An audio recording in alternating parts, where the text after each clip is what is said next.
나는 중학교 시절 작은 시골 마을에서 자랐다. 우리 마을은 항상 조용하고 평화로웠지만 마을 어귀에는 이따금씩 소름 끼치는 소문이 돌았다. 그중 가장 유명한 것은 바로 구름다리 귀신 이야기였다. 이야기는 30년도 더 된 낡은 구름다리에서 시작되었다. 그 다리는 계곡을 건너기 위해 필수적인 통로였지만 밤이 되면 다리 아래에서 알 수 없는 소리가 들려오는 것으로 악명이 높았다. 날카로운 비명소리 같기도 하고 차가운 바람이 휘몰아치는 듯한 소리 같기도 했다. 이런 이유로 주민들은 밤에는 그 다리를 가로지르지 않았다. 어느 날 학교 친구 몇 명과 함께 더위를 식힐 겸 계곡 근처로 소풍을 갔다. 낮에는 밝고 평화로운 풍경 속에서 즐겁게 시간을 보냈다. 하지만 해가 뉘엿뉘엿치고 어둠이 깔리기 시작하자 우리는 슬슬 집으로 돌아가야 한다는 것을 느끼기 시작했다. 친구 중 하나가 용감한 척하면서 말했다. 야, 다 같이 구름다리 한번 건너볼래? 아무것도 없다는 걸 확실히 보여주자고. 처음에 모두 거부했지만 왠지 모르게 나도 그렇고 친구들도 그의 제안에 동의하게 되었다. 놀랍게도 우리는 다리 입구로 향했고 달빛이 어슴풀에 비추는 다리를 조심스럽게 걸었다. 다리의 중간 지점에 도착했을 때 갑작스레 시원한 바람이 불어왔다. 하지만 이 바람은 이상했다.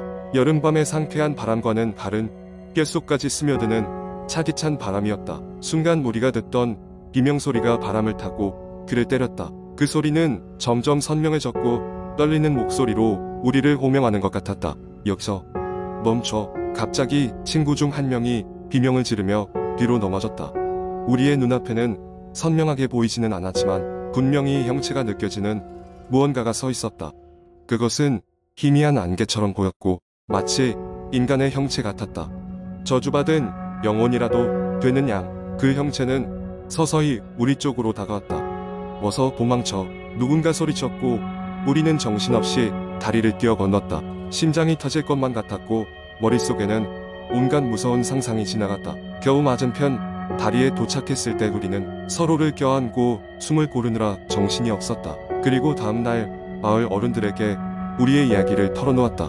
그때 알게 되었다. 10년 전 이 구름다리에서 한 아이가 실종되었고 그 아이가 끝내 돌아오지 않았다는 사실을 말이다. 마을 사람들은 그 아이의 영혼이 구름다리를 대회하며 사람들에게 자신을 알아달라고 외치는 것이라고 믿고 있었다.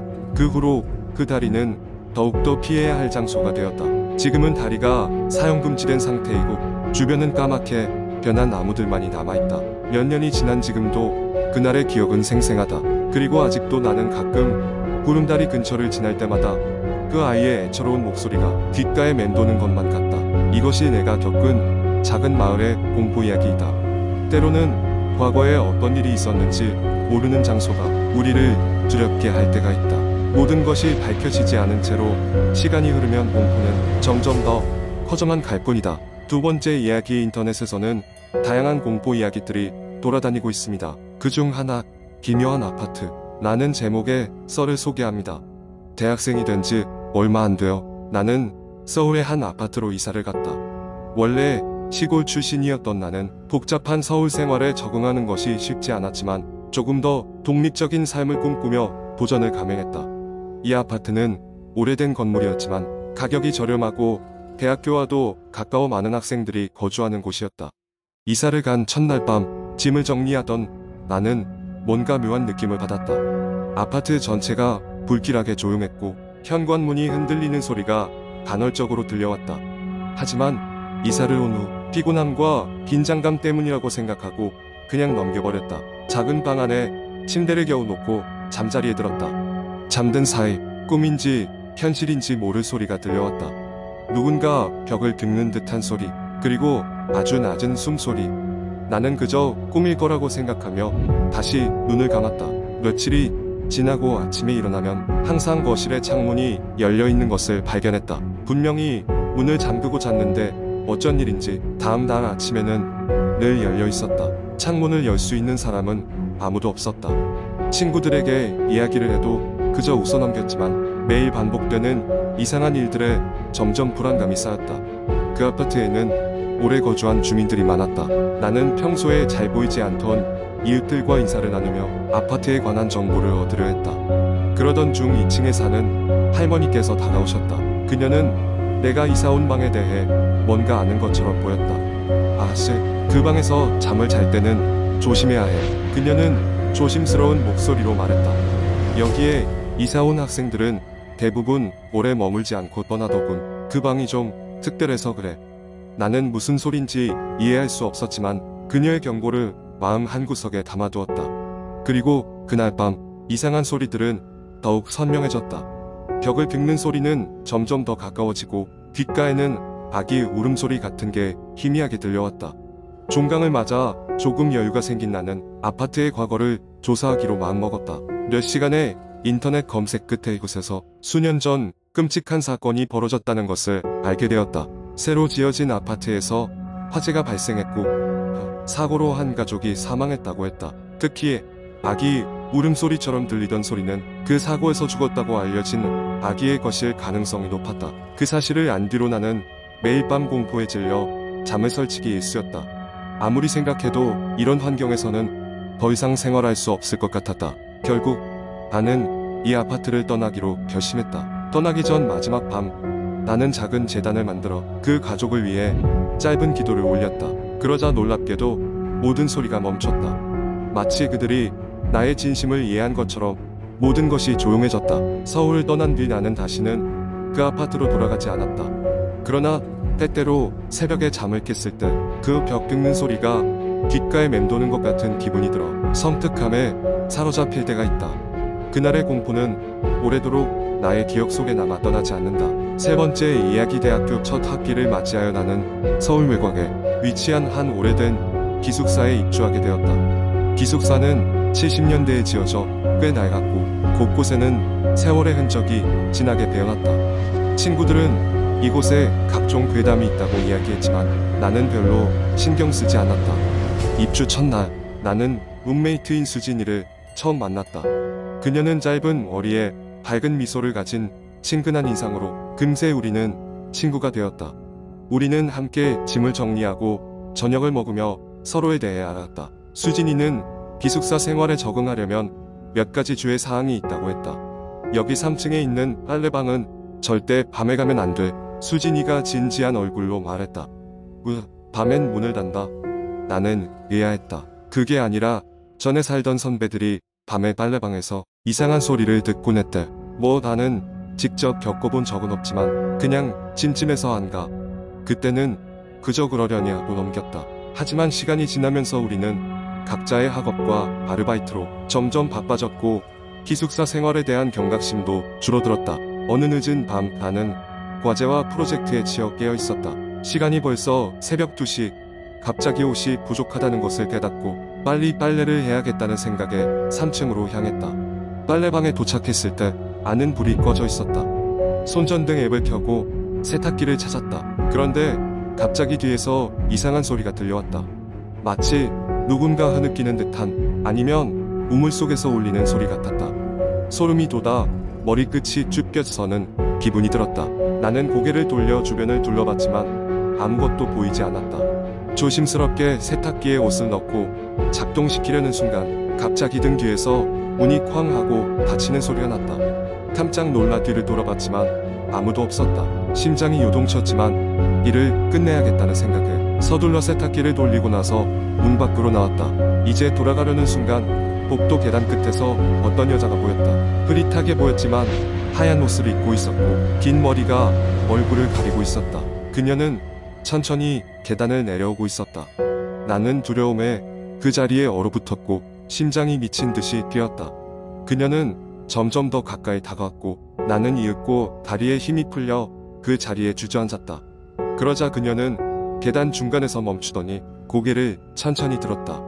그 순간 나는 이상한 점을 알아차렸다. 그녀의 얼굴이 없었다. 그저 검은 그림자만 있었다. 도저히 더 이상 견딜 수 없었던 나는 온 힘을 다해 자리에서 일어나 후다닥 달려나왔다. 기숙사 방에 도착하자마자 문을 잠그고 침대에 몸을 던졌다. 수진이는 깨어나 내가 내뱉은 가쁜 숨소리를 듣고는 걱정스레 물었다. 무슨 일이야? 괜찮아? 나는 혼란스러운 마음을 진정시키며 내가 방금 겪은 일을 설명했다. 수진이는 깜짝 놀라며 그 여자 이야기를 들었어. 전에 이 기숙사에서 있었던 불행한 사고로 세상을 떠난 학생이래. 나고마했다. 그날 밤 이후로 나는 다시는 새벽에 혼자 빨래방에 가지 않았다. 그리고 기숙사에서는 문득문득 이상한 소리가 들릴 때마다 소름이 돋았다. 시간이 지나며 그 일에 대해 점점 잊혀가긴 했지만 가끔 스스로에게 묻곤 했다. 그날 밤 내가 본 것은 정말 그 여학생의 유령이었을까, 아니면 피곤함에 지친 내 상상력이 만든 환영이었을까? 그러나 무엇이 진실이든 그날 밤의 경험은 여전히 내 기억 속 깊이 자리 잡고 있었다. 기숙사의 3층은 여전히 왠지 모르게 서늘하고 나는 그 공간을 지날 때마다 자연스럽게 발걸음을 재촉하게 되었다. 네 번째 이야기. 대학교 졸업을 앞두고 서울에서 취업을 준비하던 민수는 작은 원룸을 구하게 되었다.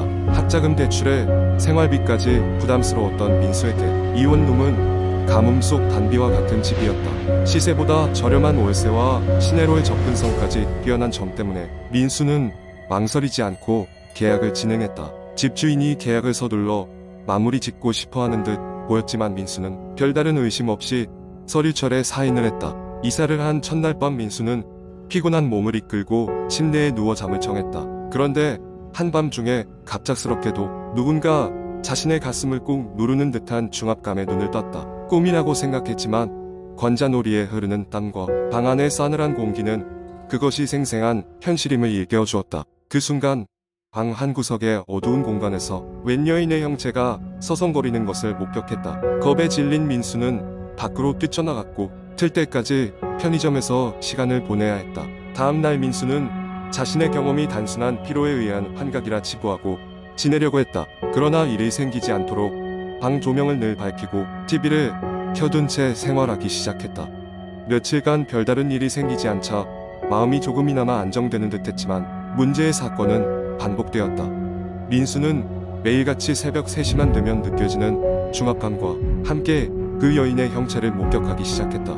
다가갈수록 또렷해지는 그 형체는 무언가 말을 하고 있었지만 민수는 두려움에 귀를 닫고 있었다.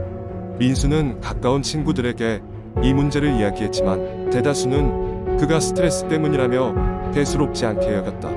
그러나 같은 아파트에 사는 한 친구는 민수를 걱정스럽게 바라보며 진지하게 말했다. 혹시 그 원룸에 대해 더 알아볼 생각 해본 적 있어? 결국 민수는 호기심 반 두려움 반으로 인터넷을 뒤지기 시작했다. 그리고 과거 그 방에서 발생했던 끔찍한 사건을 알게 되었다. 몇 년 전 그 원룸에서는 한 여성이 사망하는 사고가 있었던 것이다. 그녀는 오랫동안 우울증을 앓다가 스스로 목숨을 끊었고 그 후로 몇 명의 세입자들이 이상한 일들을 겪었지만 짧은 시간 안에 방을 나갔다고 한다. 민수는 이 사실을 알고 난 후부터는 귀신이 나타날 때마다 무언가 전해주고 싶어 한다는 것을 깨달았다. 그녀가 매몰차고 무섭기보다는 슬퍼 보이던 이유를 이제 알 것 같았다. 결국 민수는 용기를 내어 다시 그 여성의 형체가 나타났을 때 물었다. 도대체 원하는 게 뭐예요? 그러자 여성의 형체는 다만 창백한 손가락으로 방 한쪽 구석을 가리켰다. 민수는 천천히 다가가 보관함 속에서 그녀의 낡은 일기장을 발견했다. 일기장 속에는 그녀의 외로움과 마음의 상처가 가득 담겨 있었다. 민수는 그 일기장을 모이 정리한 후 작은 촛불과 함께 창가에 둔다고 약속했다. 그 후로 그녀의 형체는 다시 나타나지 않았고 안의 공기도 한층 가벼워진 것을 느낄 수 있었다. 이사를 가기 전 민수는 마지막으로 방 안에 감사의 말을 전하고 조용히 문을 닫았다. 언젠가 버스나 길을 지나다닐 때 그 원룸을 바라보면 그는 이유 모를 안도감과 함께 미소를 지어 보였다.